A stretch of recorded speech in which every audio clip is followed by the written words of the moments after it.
Crianças podem ir para o culto infantil, pode ser aqui pela frente. Crianças, culto infantil aqui.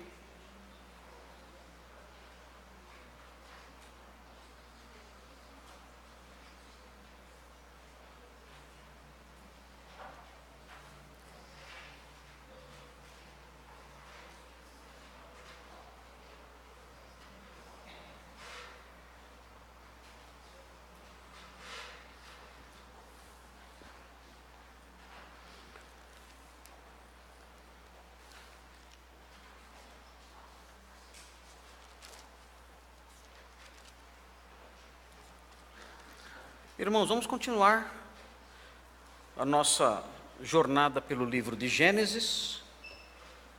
Os irmãos estão diante de um parágrafo novo agora. Gênesis 7, de 6 a 10, é mais um avanço na narrativa sobre o dilúvio. Nós temos todos os nossos sermões gravados. Os irmãos que querem assistir às outras pregações sobre esse assunto, vocês têm acesso a essas pregações na internet, no nosso site, o site da igreja. Através do nosso site você pode ouvir, apenas só ouvir, se quiser, só ouvir sem as imagens, ou assistir com as imagens, você pode escolher lá. E aí você pode acompanhar as outras pregações. E eu estou dizendo isso porque muitas coisas acontecem na narrativa bíblica que são repetidas. E eu não quero explicar de novo coisas que eu já expliquei e que aparecem novamente no texto. Então, os irmãos que quiserem então informações adicionais sobre essas passagens que estou expondo, na internet, no site da igreja, vocês têm lá. Tem irmãos que ouvem isso bastante, estão sempre acompanhando, não só aqui na igreja, em outros lugares também. Nesta semana, na semana que passou, eu estive na Igreja Batista de Parquelândia, em Fortaleza, falando sobre o problema do mal, sobre teodiceia, ali aos irmãos lá numa conferência, na 11ª conferência, intitulada Batalhando pela Fé. Essa conferência começou há 11 anos, e eu fui o primeiro a fazer preleções nessa conferência, e agora fiz as palestras na 11ª conferência. Uma experiência muito agradável, muito gostosa. Já fui em Parquelândia várias vezes, na escola Charles Spurgeon também, que funciona lá, e já apresentei aulas inaugurais lá também, logo no começo daquela escola, e eu voltei lá na semana passada. Vários irmãos de lá estão aqui hoje, eles vieram para a conferência Fiel e vieram nos visitar também. Então nós nos vimos na semana passada, e eles vieram novamente, eles vieram à nossa igreja hoje pela manhã, e vieram novamente agora à noite. Fiquem de pé, os irmãos lá de Parquelândia, que estão aí. Esses irmãos todos vieram para São Paulo para participar da conferência Fiel, e vieram na igreja de pela manhã, aqui na Redenção pela manhã, e agora à noite também. Então, obrigado por terem vindo. Hoje pela manhã já demos um abraço em todo mundo lá, e obrigado por terem voltado. Pode sentar, irmãos aí, Deus abençoe vocês. Mas eu estou dizendo isso também porque eu fiquei bastante impressionado nessa viagem, porque vários irmãos me procuraram lá na igreja durante as conferências, irmãos não só de Fortaleza, mas de outras cidades também, ali não muito próximas de Fortaleza, cidade de Russas. Russas fica, Gerson, a que distância? 180, 200 quilômetros. Limoeiro também, outra cidade também, mais ou menos essa distância, né? Irmãos dessas cidades assim, ali a 200 quilômetros de Fortaleza, e pessoas da cidade de Fortaleza também vieram me procurar, dizendo que os cultos gravados e transmitidos aqui por nossa igreja têm sido muito útil para irmãos que não podem ir à igreja, irmãos doentes, que às vezes estão presos numa cama, numa cadeira de rodas, e a única opção que tem de um culto onde há pregação da palavra, onde há uma adoração verdadeiramente bíblica, a única opção que tem é a gente aqui, para essas pessoas. e vieram conversar comigo, pessoas que eu não conhecia, que eu nunca tinha visto, e vieram agradecer e pedir que eu transmitisse aos irmãos aqui da nossa igreja, a equipe de transmissão que está lá atrás, os irmãos que trabalham na sonotécnica, transmitir a gratidão deles, porque há pessoas que não podem sair de casa e a única opção que encontram é a transmissão da nossa igreja. Uma jovem me procurou no último dia, no domingo à noite, bastante comovida, e ela disse para mim: pastor, eu vim aqui, eu quero conversar com o senhor. Na verdade era minha mãe que gostaria de vir, mas a minha mãe não teve coragem de vir falar com o senhor, ela disse. Então eu vim, e eu vim aqui para agradecer à Igreja Batista Redenção, porque essa igreja abençoou ricamente, através da transmissão dos cultos, abençoou ricamente o meu pai, que aos 49 anos foi acometido de um câncer muito violento, e ele assistia aos cultos em casa, porque não podia ir para a igreja, ele assistia os cultos em casa, os cultos transmitidos pela Igreja Batista Redenção, ela disse. E ele, quando ele soube que o senhor viria a Fortaleza, ele disse: eu vou fazer um esforço e eu vou a Parquelândia para dar um abraço no pastor Marcos, ela disse, mas ele não sobreviveu. Então ela me procurou para me dar o abraço do pai dela. Se eu vim aqui, minha mãe não teve coragem, eu vim aqui então para dar o abraço do meu pai no senhor. Eu fiquei tão comovido com isso, foi tão forte isso para mim. E ela chorou, eu segurei também, que os irmãos sabem que eu não sou de chorar nada, né? Mas na hora eu segurei lá um pouquinho, mas é muito comovente isso. Então, eu estou dizendo isso para vocês, para incentivar os irmãos, no que diz respeito às suas participações aqui na nossa igreja, ao seu trabalho aqui, às suas contribuições, porque tudo isso só é possível por causa dos irmãos, que os irmãos contribuem para que isso aconteça. Isso só é possível porque temos uma equipe de transmissão trabalhando, esses irmãos todos que estão nas câmeras e lá atrás. Isso só é possível graças ao ministério desses irmãos, que é um ministério sério e é um ministério santo, é um instrumento sagrado de Deus. Uma outra senhora me procurou dizendo que o filho dela recebeu a medicação errada com 31 anos de idade, e por causa dessa medicação errada o filho dela está numa cadeira de rodas, não sai de casa. E ele o único alimento que ele recebe é aqui da nossa igreja, através das transmissões. Então, um ministério santo e rico esse. O pastor Thomas tem viajado também, tem compartilhado a mesma coisa, no que diz respeito a outras regiões do Brasil. Nós temos aqui irmãos de Paraná, a Amer está aqui com a sua família, ele também é um assíduo acompanhante. Amer, fique de pé com toda a sua turma aí. Aí o Amer, a sua esposa, suas filhas, o irmão do Amer veio hoje também lá de Vila Mariana, fique de pé também, a esposa do irmão do Amer, todo mundo, pode ficar de pé todo mundo, aí esses irmãos também estão aí. O irmão do Amer se chama como? Samir, Amer e Samir, e está aí com a sua família, né? Eles são de Vila Mariana, moram na Vila Mariana, não são da Igreja Batista de Vila Mariana não, mas moram na Vila Mariana e estão aqui com a gente. Mas o Amer é de Curitiba, não é isso, Amer? De Curitiba, e o Amer acompanha os cultos lá em Curitiba. Podem sentar, muito bem-vindos vocês também, venham sempre. E acompanham também os cultos lá. Nós temos ideia de quantas pessoas acompanham.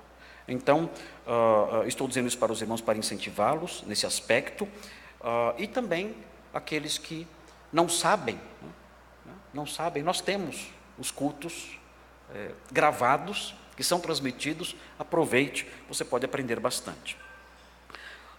Muito bem, irmãos, nós vamos então olhar para esse pequeno parágrafo, e eu quero apontar para vocês, nesse parágrafo, nessa pequena narrativa, eu quero apontar para vocês, se o Senhor permitir, eu quero apontar 3 atributos desse texto. Os 3 atributos desse texto que os irmãos vão acompanhar comigo, os 3 atributos são os seguintes. Primeiro atributo, a historicidade desse texto. O que significa isso? Historicidade. Significa que o que é narrado aqui aconteceu mesmo, aconteceu de verdade. não é uma historinha, não é um mito de valor meramente ético, ou de valor meramente religioso ou moral. Não. O que nós temos aqui é algo que aconteceu no tempo e no espaço. E nós vamos então observar indícios da historicidade desse texto no versículo 6.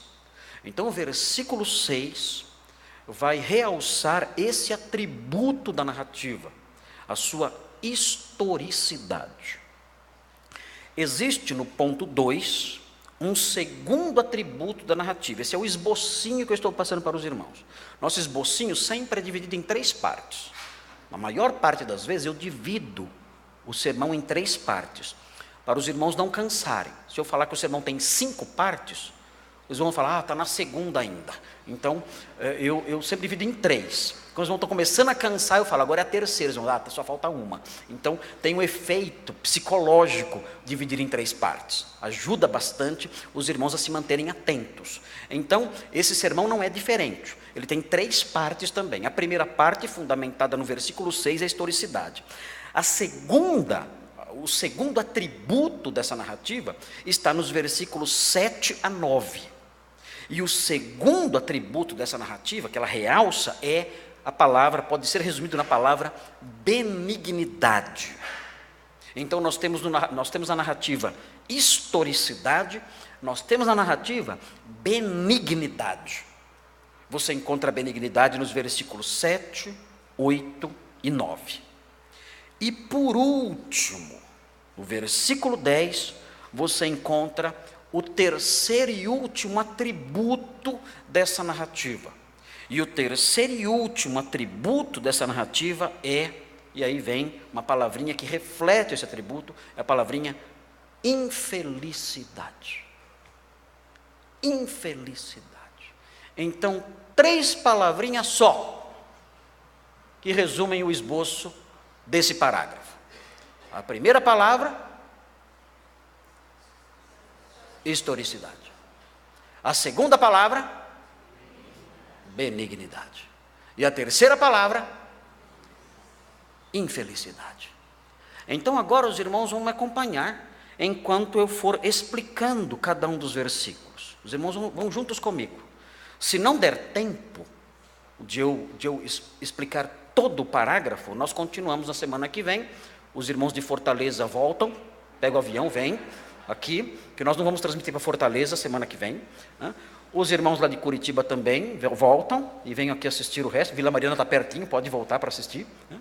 E os outros também, né? E aí nós terminamos. Mas é importante que nós caminhemos absorvendo essas coisas. E eu digo isso, vamos falar, mas isso aqui você prega rapidinho, isso aqui acaba logo. Não acabo. Sabe por que eu não acabo? Eu nem sempre eu consigo acabar, porque eu faço digressões. O que são digressões? Eu faço desvios. Eu nunca uso atalhos nas pregações. Eu faço o contrário. Eu faço desvios para demorar mais para chegar. Eu desvio, eu faço como os jovens falam, eu viajo. Eu viajo na maionese. Não é assim que os jovens falam? Depois eu volto. Mas as minhas digressões, elas estão ligadas ao texto. Mas eu faço essas digressões porque elas são necessárias para educar os irmãos teologicamente.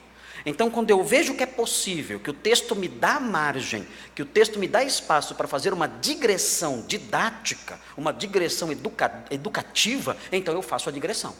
Nem que eu demore mais, nem que eu demore 3 semanas para pregar isso aqui. Eu faço a digressão para os irmãos irem aprendendo. E com o passar dos anos, os irmãos aí vão aprendendo. Vamos então caminhar aqui, começando com o versículo 6, o primeiro atributo dessa narrativa, que é o atributo historicidade. Acompanhe, veja o que diz o texto fala assim: tinha Noé 600 anos de idade, quando as águas do dilúvio inundaram a terra.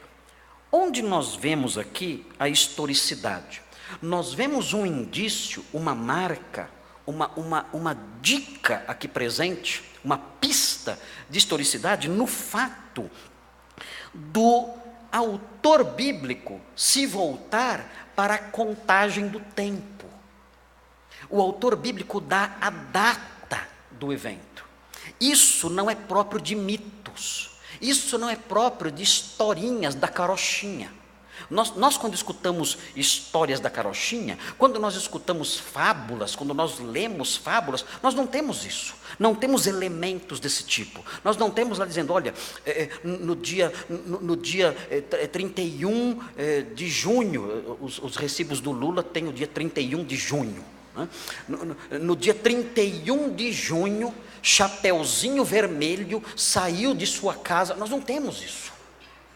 Nós não temos elementos relacionados à contagem do tempo, à datação, numa literatura de fábulas, numa literatura mitológica. Esse tipo de indício, esse tipo de elemento, esse tipo de característica, nós só encontramos em narrativas históricas, só em livros históricos, só em narrativas que expressam o que de fato aconteceu. Eu pego livros de história, então lá eu encontro, no ano tal, em tal ano aconteceu isso, no mês tal, em tal época isso aconteceu. Então eu sei que eu não estou diante de uma invenção, não estou diante de um mito, de uma fábula, eu estou diante de uma narrativa histórica. Então o que nós temos aqui no versículo 6 é extremamente importante, porque mostra que isso aconteceu no tempo e no espaço. Se os irmãos olharem com mais atenção, os irmãos verão aí o versículo 11, por exemplo. Vejam a especificidade que nós encontramos aqui. No versículo 11 fala assim: no ano 600 da vida de Noé, aos 17 dias do segundo mês. Irmãos, o que é isso? Só falta o horário, só falta a hora. Ele dá detalhes do calendário, quando isso aconteceu. E a contagem do tempo aqui é o aniversário de Noé. E ele diz que nesse dia, ele prossegue dizendo no versículo 11, nesse dia romperam-se todas as fontes do grande abismo e as comportas do céu se abriram. Que dia na história humana o dilúvio aconteceu? Então nós temos aqui a data. Foi no dia 17 do segundo mês do ano 600 da vida de Noé. Nesse dia, um dia real, um dia verdadeiro, um dia com manhã e tarde, nesse dia o dilúvio aconteceu. É história, não é mito, não é fábula. Para os irmãos olharem no capítulo 8, nós continuamos tendo esses elementos históricos, esses dados fatuais. Veja o capítulo 8, versículo 13, observem com atenção, vejam, novamente, o autor bíblico, Moisés, ele quer dar à narrativa essa característica precisa de historicidade. Ele prossegue, 13, sucedeu que no primeiro dia do primeiro mês, do ano 601, como 601, como se conta isso? 601 da vida de Noé. Esse é o marco. Quando Noé tinha 601 anos, já passou já algum tempo. Ele diz, as águas se secaram de sobre a terra. Então vejam a data. Contando direitinho, considerando aqui, sucedeu que no primeiro dia do primeiro mês, do ano 601, as águas se secaram de sobre a terra. E aí vem, então Noé removeu a cobertura da arca, nesse dia, e olhou, e eis que o solo estava enxuto, fazia quase um ano, que o dilúvio tinha começado. Aí prossegue no versículo 14, vejam, e aos 27 dias do segundo mês, o mês do aniversário de Noé, ele fez aniversário na arca, já imaginou? Ele fez 601 anos na arca, cantando parabéns ali com os bichos ali. Foi a festa de aniversário na arca de Noé. Ele completou 601 anos ali, e o texto fala que 11 dias depois, é isso? Aos 27 dias do segundo mês, a terra estava seca. Então, nós descobrimos aqui que o dilúvio, contando desde o dia em que Noé entrou na arca e começou o dilúvio, até o dia em que a terra secou, deu 1 ano e 11 dias. Foi o tempo do dilúvio propriamente dito. E nós encontramos esses marcos históricos na narrativa mostrando, isso de fato aconteceu. E aí vem a pergunta, por que Moisés quis frisar tanto isso? Esses detalhes, dizendo, isso aconteceu. Por que ele quis frisar a historicidade disso? Por quê? Muito importante olharmos para isso. O apóstolo Paulo mostra que as coisas que foram registradas, essas histórias que foram registradas, o fato delas realmente terem acontecido e terem sido registradas para nós, elas têm um efeito na nossa espiritualidade. Se os irmãos olharem em Romanos capítulo 15, prestem atenção, acompanhem isso. Os irmãos que acham que as histórias bíblicas não têm tanta relevância, que a sua relevância é meramente ilustrativa, algum tipo de incentivo religioso apenas, nada além disso, ou apenas fábulas inventadas, não. Quando nós olhamos para Romanos 15, 4, nós aprendemos que o registro dessas histórias, as histórias das ações de Deus no tempo e no espaço, isso tem um efeito sobre a nossa vida cristã. Vejam Romanos 15, 4, veja o que diz o texto. O texto diz assim, pois tudo quanto outrora foi escrito, e aí vem, foi escrito para o nosso ensino. Ok, e qual é o efeito disso?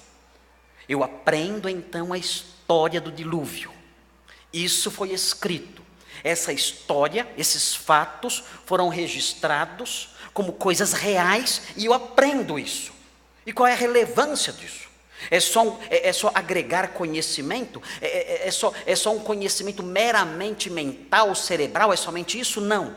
O texto do versículo 4 prossegue dizendo, eu adquiro esse conhecimento, eu cresço no aprendizado disso, isso foi escrito para o meu ensino, e aí explica, vem aqui uma cláusulazinha, a fim de que, vai explicar a razão de eu aprender. Por que eu tenho que aprender a história do dilúvio? Por que aprender esses fatos, as ações de Deus no passado? Por que é importante aprender o modo como Deus agiu no passado?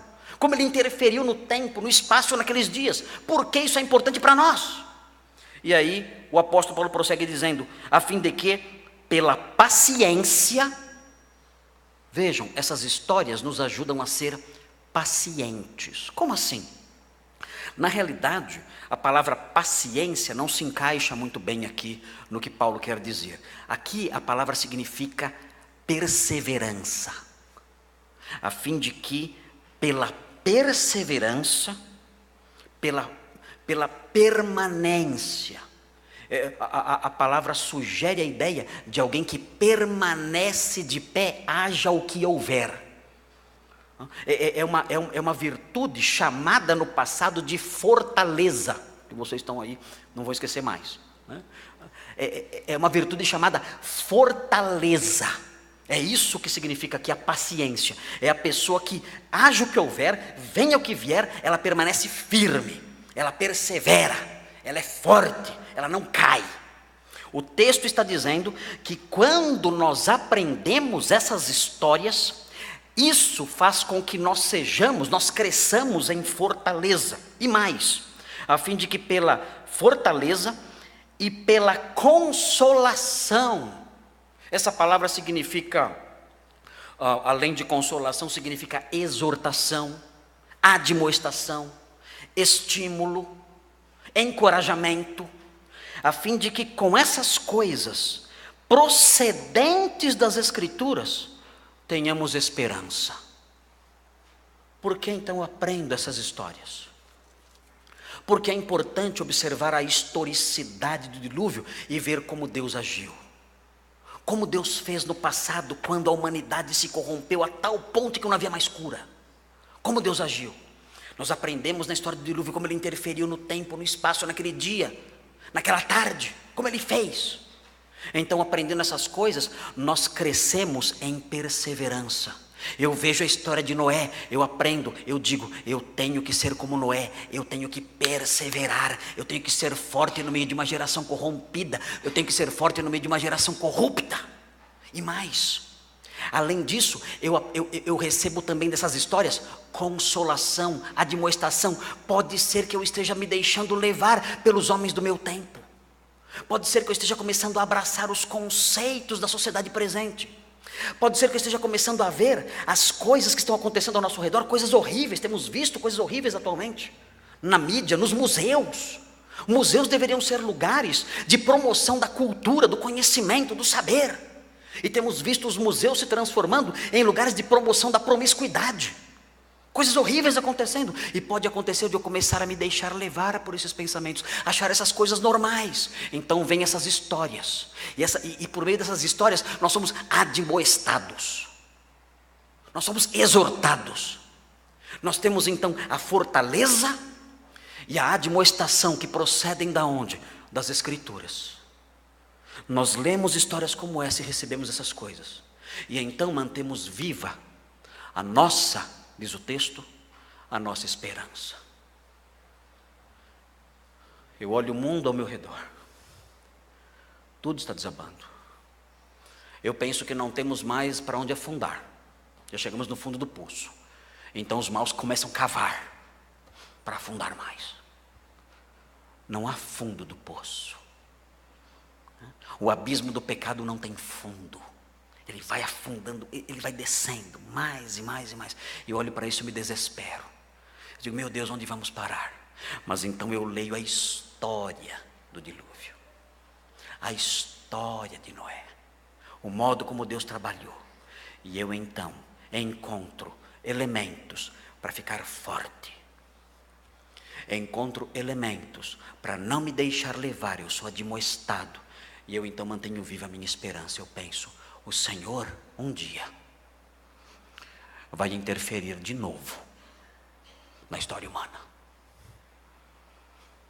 Outro dilúvio chegará, não de água, porque ele prometeu que não traria mais um dilúvio de água, mas outro dilúvio chegará um dia. Isso já aconteceu e acontecerá novamente. Em 2 de Pedro, Pedro nos exorta a não esquecermos a história. Vejam 2 de Pedro 3. Eu, numa outra oportunidade aqui, falando sobre esses assuntos, eu acho que eu falei sobre o capítulo 3 de 2 de Pedro todinho. Eu fiz uma digressão imensa, né? E saí de Gênesis, fiquei só em 2 de Pedro. Os irmãos acho que até esqueceram de Gênesis naquele dia. Expliquei todo o texto.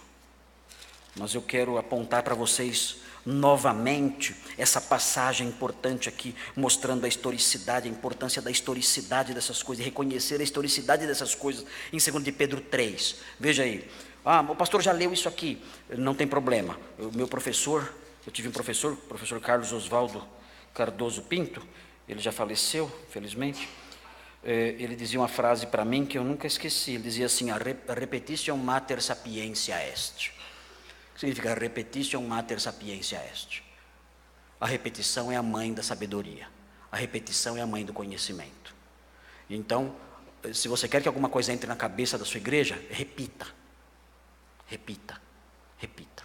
Você conta uma piada suja, você conta uma vez só. Nunca mais sai da cabeça da pessoa. Só com muita oração, com muita reza gospel, para sair aquela piada imunda da cabeça da pessoa, que não sai mais. Daqui 30 anos ela vai lembrar daquela piada imunda. Mas quando você prega a verdade, você tem que repetir, repetir, repetir, repetir, repetir. E no final de 30 anos, vamos dizer, pastor, eu tenho uma dúvida. Repetir. Ele fala, a repetição é a mãe da sabedoria. Você tem que repetir várias vezes para que as pessoas aprendam. Não estou diminuindo a inteligência de vocês, mas é assim que a nossa natureza funciona. O nosso coração assimila mentira rapidinho. O nosso coração é como uma esponja para a mentira. Mas o nosso coração é como uma pedra de mármore para a verdade. Ele não assimila fácil. A mentira é na hora, a sujeira é na hora, mas a mentira demora. Agostinho disse, olha, na velhice dele, ele disse, olha, a minha vida toda, eu preguei para vocês, sabe o quê? As mesmas coisas, sempre. E vocês cometeram sempre os mesmos erros. Disse isso no fim da vida dele, no último sermão dele. E sentou. E acho que no final deve ter ido alguém lá fazer uma pergunta, cometendo os mesmos erros que ele tinha condenado ao longo da vida toda. Então, é a nossa sina, é a sina dos pastores, é ficar repetindo.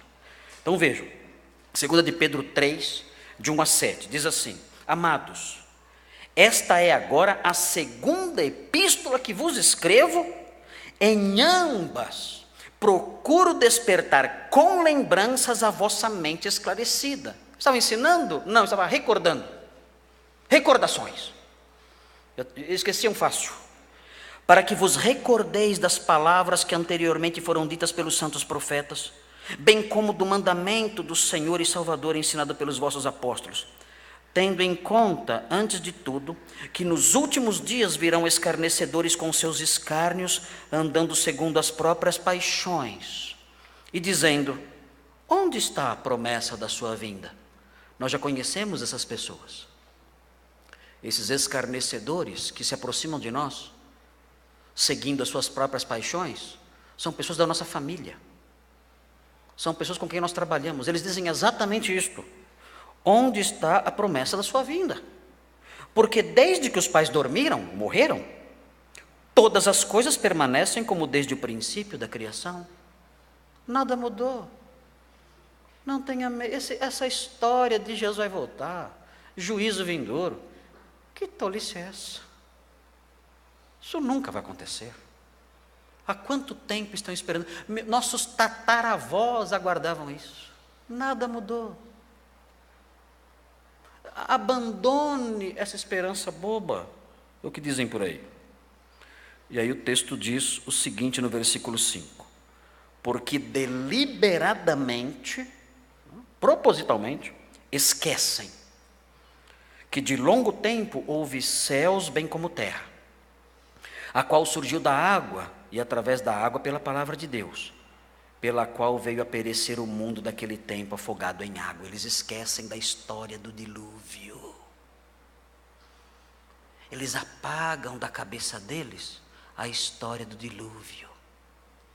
Eles zombam da história do dilúvio. Vocês já viram como a mídia se refere ao dilúvio? Coloca um naviozinho com uma girafinha com a cabecinha para fora. É piada, é ridículo, é zombaria, é historinha no mesmo nível de Branca de Neve e os 7 anões, é historinha no mesmo nível de Chapeuzinho Vermelho e o Lobo Mau, é o mesmo nível.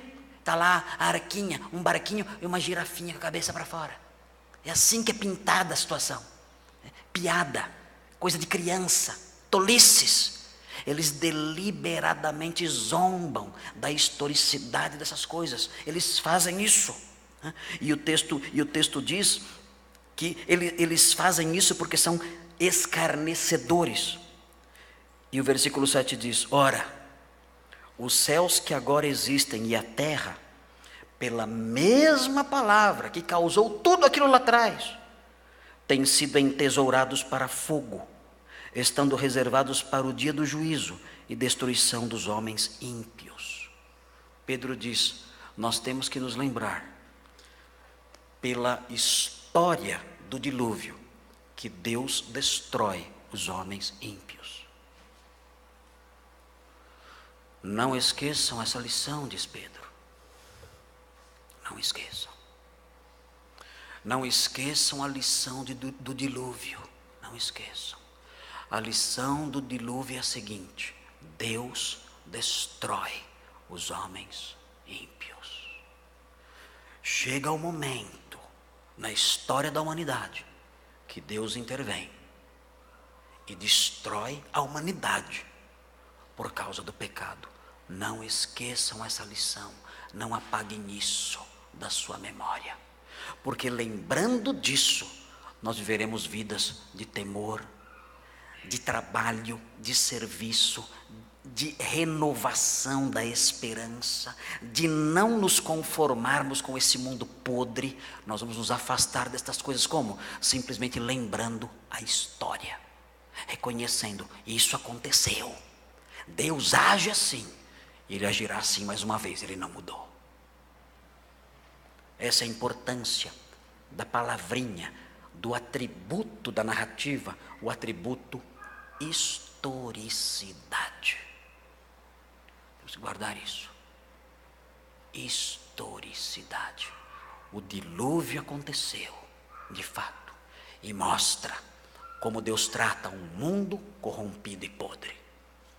O nosso mundo está assim, e está reservado para um destino pior do que daqueles homens. Mas o texto prossegue, tem a segunda palavrinha. Qual é o segundo atributo do texto, presente no texto? Lembram? Vocês estão entendendo o que eu estou falando? Os irmãos entenderam o que eu quis dizer quando falei historicidade? Os irmãos viram os elementos da historicidade no texto? Os irmãos viram isso? Ou dormiram? Não é para dormir no sermão, hein? Quem dormir eu vou pedir para filmar, viu? Vocês procurem quem está dormindo, filma a pessoa para mostrar na internet. Todo mundo que dorme na igreja vai aparecer lá no filme, todo mundo vai ver, vai rir de você no Brasil inteiro. Estou brincando com vocês, irmãos. Mas é importante entenderem essas coisas. É importante entender essas coisas para compartilhar essas coisas. Amanhã você vai estar testemunhando a sua fé para pessoas lá fora. E é importante mostrar essas coisas, falar com elas sobre essas coisas. Então nós aprendemos isso, a historicidade, a primeira palavrinha, o primeiro atributo desse parágrafo. Agora vem um segundo atributo. Nós gostamos desse agora. É a benignidade. Nós temos esse atributo nos versículos 7, 8 e 9. Vamos caminhar por esses versículos. Veja o que diz o texto. O texto diz assim: por causa das águas do dilúvio, começa assim. Por causa das águas do dilúvio. Não é uma forma de tradução que resgata exatamente o que Moisés escreveu. O que Moisés escreveu, na verdade, foi algo mais ou menos assim: diante das águas do dilúvio. Qual a diferença? Diante das águas do dilúvio. O que significa isso? Porque diante das águas do dilúvio foi a frase que Moisés escreveu. Por que essa frase é melhor do que por causa das águas do dilúvio? O tradutor aqui da minha Bíblia, a ARA, traduziu assim: por causa das águas do dilúvio. Talvez os irmãos tenham alguma outra tradução, mas a melhor seria diante das águas do dilúvio. E por que Moisés disse isso exatamente? Diante das águas do dilúvio. Por quê? Sabem por quê? Porque Noé estava diante das águas do dilúvio. Como assim? Irmãos, Noé estava vendo o dilúvio chegar. Eu gosto de imaginar essa hora. Eu gosto de imaginar. Nós podemos fazer uma ideia de que Noé entrou na arca e ficou lá quietinho, tudo fechado, e só escutou o barulho. Quando eu era garoto, tinha uns disquinhos que meus pais compravam, de histórias bíblicas, e contava a história com efeitos sonoros. Não tinha vídeos, essas coisas. Então eu ficava escutando o disquinho, e eu conseguia imaginar. Então Noé entrou na arca, fechou a porta e ficou lá dentro. E aí as pessoas lá fora começaram a ver que estava chovendo. Aí fazia o disquinho, fazia o barulhinho da chuva, né? Aí começaram a gritar: Noé, abra a porta. E batendo na porta. A Bíblia não fala nada disso, né? Mas o disquinho ia longe, né? E batendo lá na porta, mostrava, batendo na madeira. E, que coisa interessante, eu ficava preso nessa narrativa. Claro, havia muita imaginação do produtor do disquinho.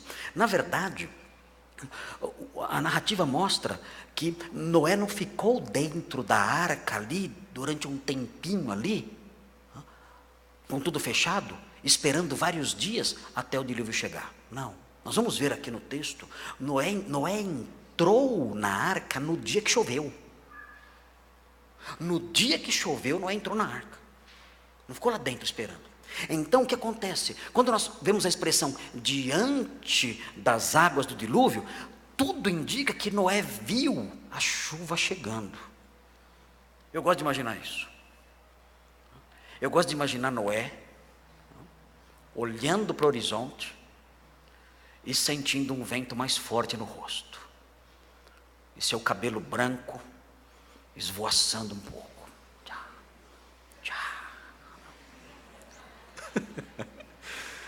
Eu gosto de pensar nisso. E eu gosto de pensar nele dizendo para os seus filhos e para as suas noras: gente, corram, está chegando. E eu gosto de pensar numa das moças dizendo assim: mas eu não acho o meu colar. E Noé dizendo: depois que acabar o dilúvio a gente volta aqui e pega esse colar. Mas agora não dá, nós temos que correr. Existe na narrativa, quando o texto fala diante das águas do dilúvio, existe aqui um toque de urgência. O dilúvio estava chegando, as nuvens escuras, o vento soprando, quem sabe algumas gotinhas já caindo. E Noé olhando para aquilo dizendo: gente, vamos depressa. Quem sabe uma tartaruga ainda entrando na arca. E Noé pegando ali aquele bicho, e vamos depressa. Porque no dia que ele entrou, o céu desabou. Urgência. E é importante observar essa expressão. Por que é importante observar essa expressão? Diante das águas do dilúvio. Meu Deus, que coisa assustadora deve ter sido isso. Diante daquilo tudo, o temor que deve ter vindo, a força daquilo tudo, e ele correndo para dentro da arca com a sua família, e logo em seguida tudo desabando. Deve ter sido um momento de muita adrenalina essa hora. E é importante termos na nossa cabeça, termos na nossa mente. Eu me lembro, eu estava nos Estados Unidos quando veio o furacão Sandy. No final foi um furacão júnior. Mas na época a gente pensava que ia ser um Sandy. E esse furacão, ele ia passar por cima da minha casa, o trajeto dele.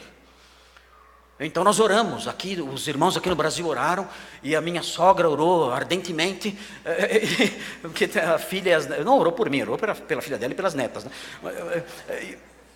Minha sogra não deve estar ouvindo isso não, depois você corta essa parte. Eu estou brincando com ela, é muito querida ela, eu brinco com ela. Mas enfim, todos oraram, e aí o furacão se desviou. Só que não disseram para onde era para ir o furacão na oração, e o furacão foi para cima do Leandro Boer. Aí pegou ele lá, né? Mas enfim, nós conseguimos escapar. Mas eu me lembro que numa noite, na véspera do furacão, eu estava no condomínio, só crentes no condomínio, só missionários e pastores. Todos fugiram do condomínio. Crente não tem muita fé não, como falam por aí. Condomínio vazio, só eu lá, só o brasileiro lá. Fugiram todos para a Flórida, sei lá para onde foram, sumiram. E eu saí à noite, disseram: olha, não saiam, porque os ventos são fortes, é perigoso sair. Mas eu, como brasileiro, falei: vou sair.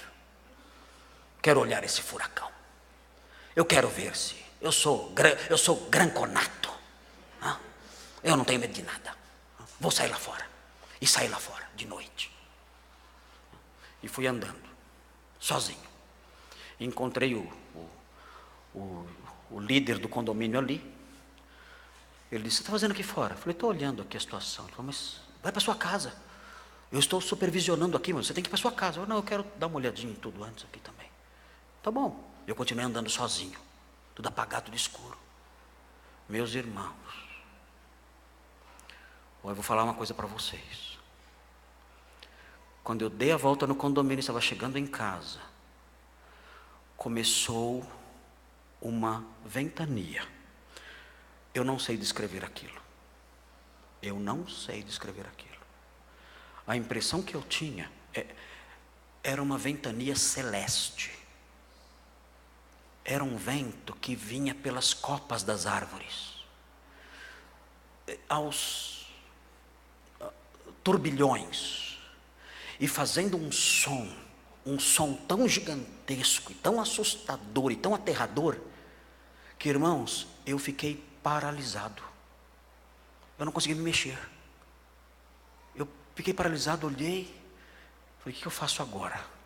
Eu me jogo no chão, eu clamo por socorro, eu começo a chorar, eu faço o sinal da cruz, eu repreendo. O que eu faço? Eu não sei o que eu faço. Não sabia o que fazer. Fiquei paralisado. E diante, aí que vem a palavrinha aqui, diante do furacão, naquele momento de pânico, eu corri e entrei para dentro de casa. O que acontece aqui com Noé? Noé, diante do dilúvio, ele pega a sua família e ele entra na arca. Por que o escritor coloca essa palavrinha, diante do dilúvio? Para mostrar o senso de urgência. O dilúvio estava chegando. Noé tinha que se apressar. O texto diz: diante do dilúvio, ele entrou na arca. Irmãos, meus queridos, nós não podemos deixar escapar. Olhando para essa narrativa, não podemos deixar escapar o senso de urgência presente aqui. Existe aqui uma nota de urgência. Entre logo na arca. Entre depressa na arca. O dilúvio está se formando. Os ventos fortes aos turbilhões estão agitando as copas das árvores. O som é forte. O dilúvio está chegando. A fúria de Deus está chegando. Entre depressa na arca. Nós não podemos perder de vista esse aspecto da urgência.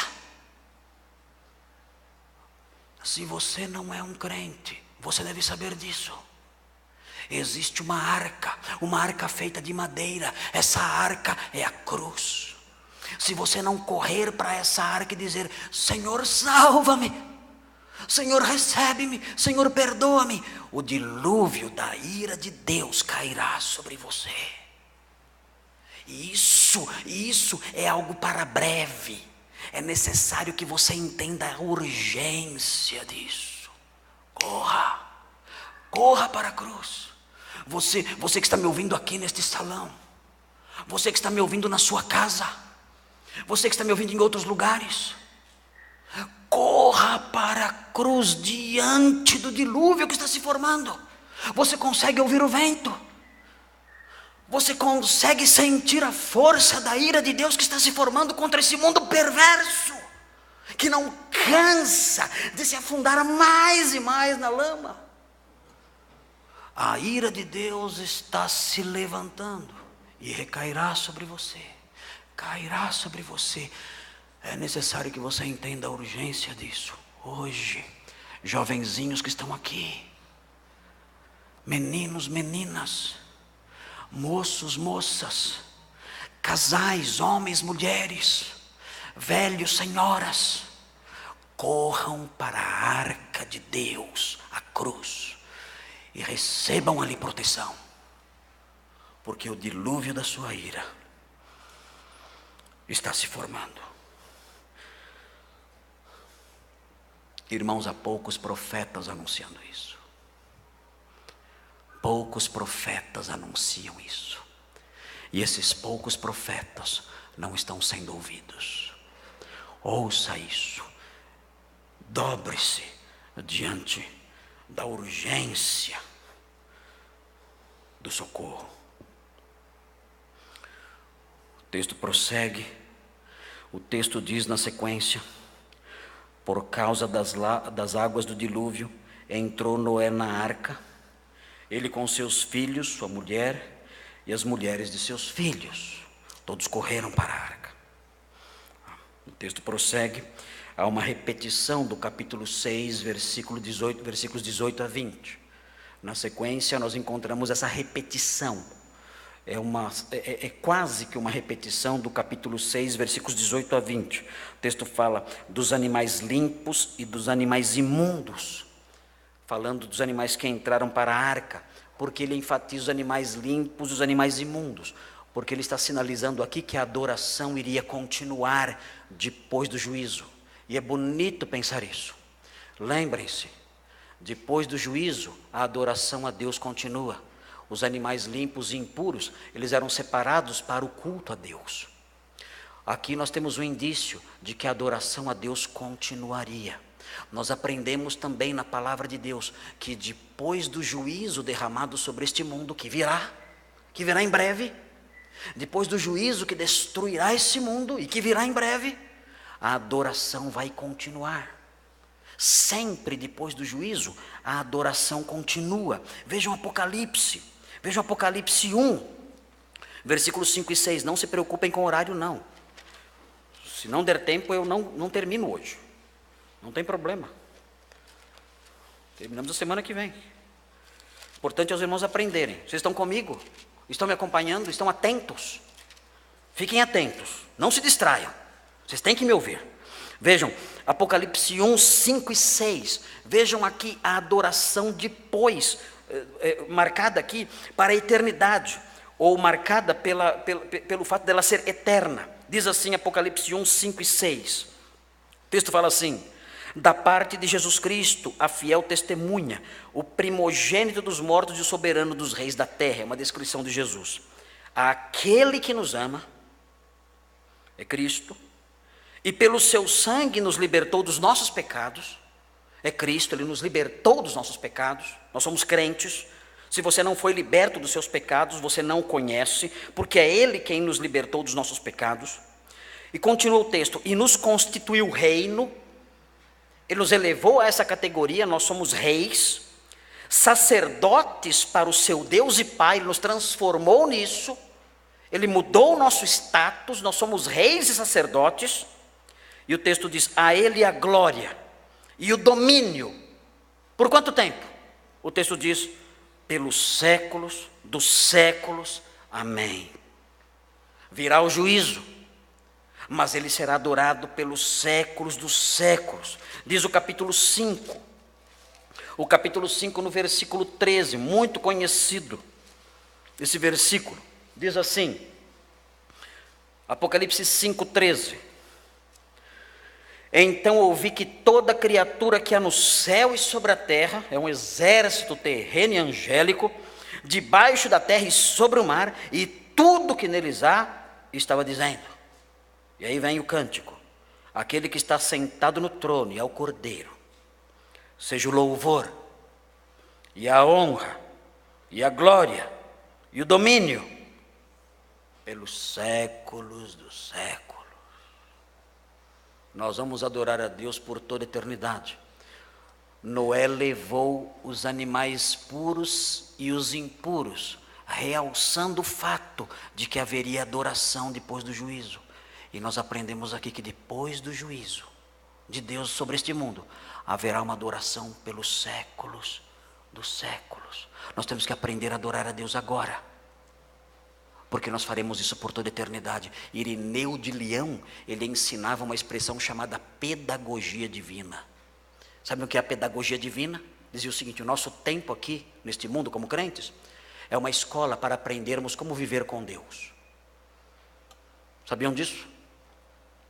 O tempo aqui, neste mundo, é uma escola para aprendermos como viver com Deus. Vocês se lembram de Daniel e seus amigos? Quando chegaram na corte do rei da Babilônia, eles entraram direto na presença do rei Nabucodonosor? Não. Eles passaram vários anos aprendendo a como se comportar. Quando eles estavam prontos, Então eles foram inseridos, colocados na presença do rei da Babilônia. Agora vocês sabem como agir, vocês estão prontos para estar diante do rei da Babilônia. E então eles foram introduzidos na sua presença. O nosso tempo neste mundo, diz Irineu de Leão, é um tempo de pedagogia, de ensino. Nós estamos aprendendo como nos comportar diante de Deus. Eu venho à igreja e eu canto hinos aqui. E com isso eu vou ensaiando. Eu vou aprendendo como eu devo fazer no céu. Eu não venho na igreja, não aprendo nada. Vou passar vergonha no céu, bem feito. Mas quem vem à igreja vai aprendendo. Vai aprendendo como viver com Deus. Porque um dia vai aprendendo como falar, como pensar, como louvar. Vai aprendendo essas coisas, vai aprendendo o que é reverência. A não ser que seja de uma igreja que as pessoas ficam rolando no chão, aí não aprende nada, né? Mas vem à igreja, aprende o que é cultuar, o que é decência, o que é ordem, o que é reverência, o que é respeito, o que é entoar hinos que realmente enaltecem o seu nome, o que é realçar a grandeza da sua palavra e adorá-lo por sua palavra. Nós estamos aprendendo isso, porque é um tempo de estágio. Estamos aprendendo como viver com Deus. Um dia estaremos lá e faremos essas coisas. Temos que aprender agora. O texto prossegue e fala não somente de animais puros e impuros, o texto fala também sobre aves, répteis. O texto diz no versículo 9, entraram na arca para Noé de 2 em 2, macho e fêmea. E nós aprendemos que, na semana passada, que eles entraram em 2, macho e fêmea, porque haveria continuidade. E nós aprendemos na semana passada que depois do dilúvio sempre há, depois do juízo sempre há continuidade. Apocalipse 20, que mostra o juízo de Deus, é seguido por Apocalipse 21, que mostra o novo céu e a nova terra.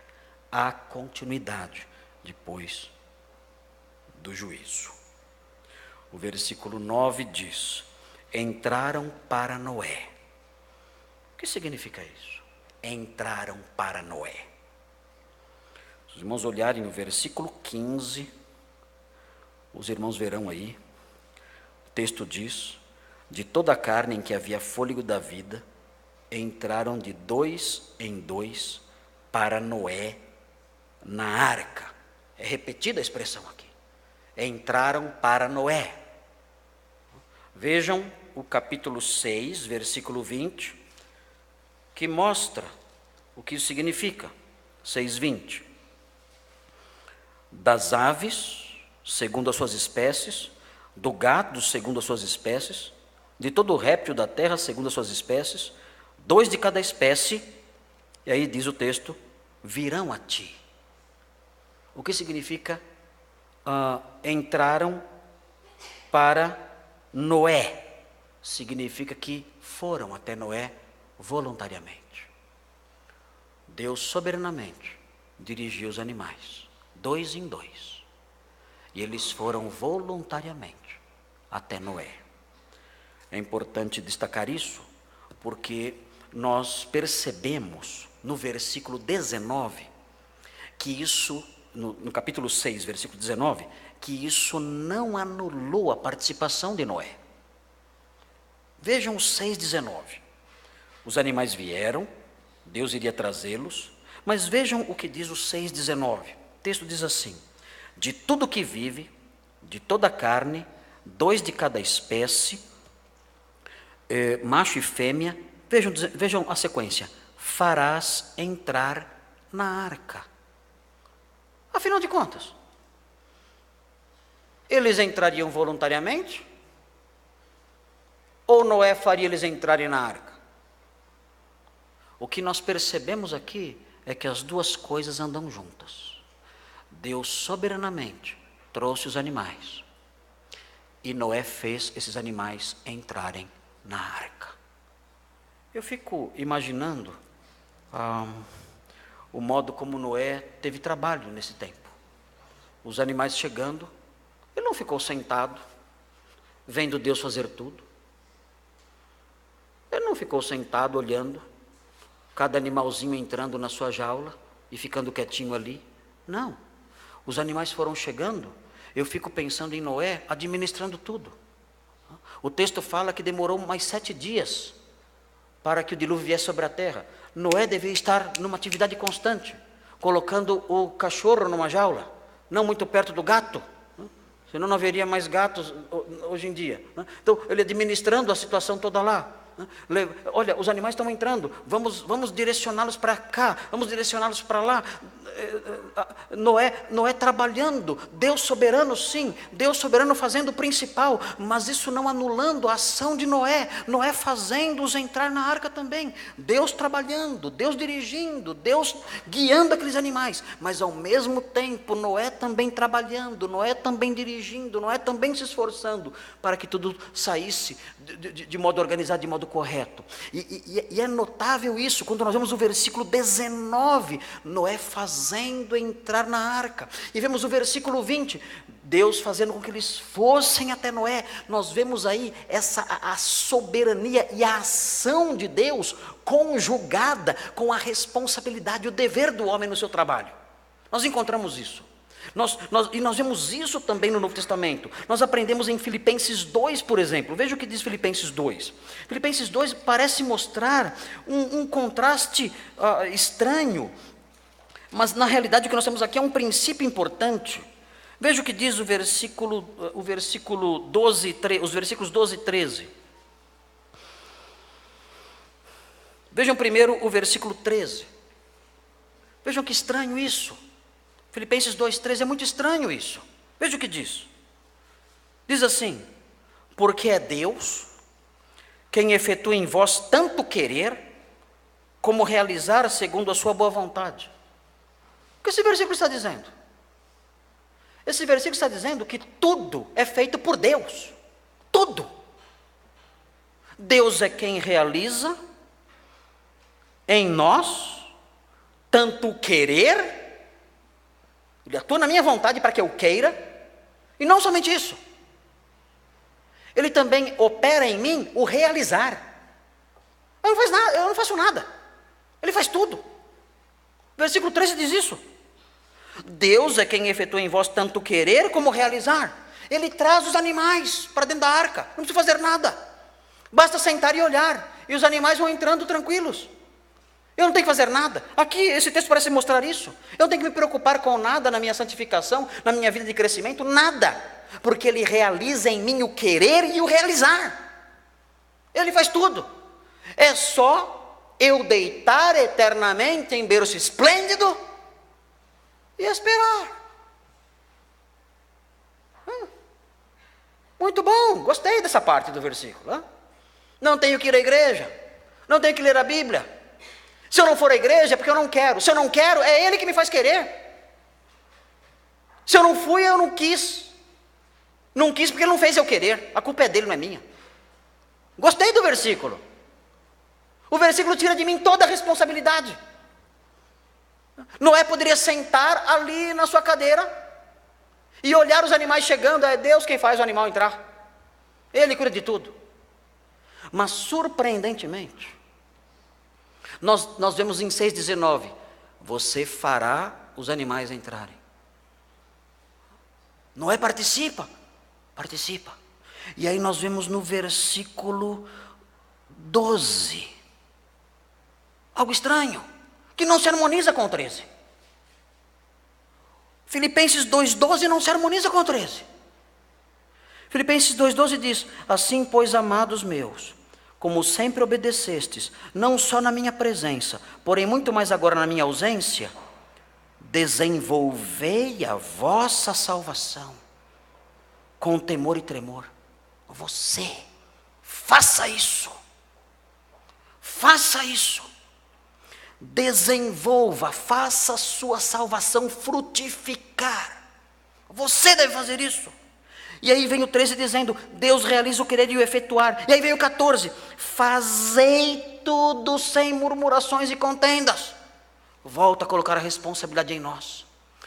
É Noé olhando os animais chegando. E é Noé se levantando e trabalhando. O mesmo nós vemos aqui, é Deus operando o querer e o realizar. E ao mesmo tempo o crente trabalhando para crescer em sua salvação. Nós encontramos esses princípios juntos na Bíblia. Deus realiza tudo. Isso não anula minha responsabilidade. Eu vou trabalhar para crescer na minha vida cristã, para crescer na realização daquilo que Deus quer. E o texto termina no versículo 9 dizendo, como Deus lhe ordenara. Essa frase tem um efeito muito importante no texto. A frase que diz, como Deus lhe ordenara. Isso tinha um objetivo didático, acadêmico, relacionado aos primeiros leitores. Mas nós não vamos falar sobre essa frase hoje. Não vai dar tempo. Vamos falar sobre essa frase na semana que vem. Essa frase final, como Deus lhe ordenara, assim como o versículo 10, nós vamos estudar na próxima semana. Ok, irmãos, vamos pedir ao Senhor que nos abençoe. Vamos pedir ao Senhor que nos ajude a assimilar essas coisas, a importância da historicidade nessa narrativa, a importância da benignidade demonstrada nessa narrativa, a fim de que, aprendendo essas coisas, como diz Paulo em Romanos, nós sejamos exortados e fortalecidos e a nossa esperança seja renovada. Oremos.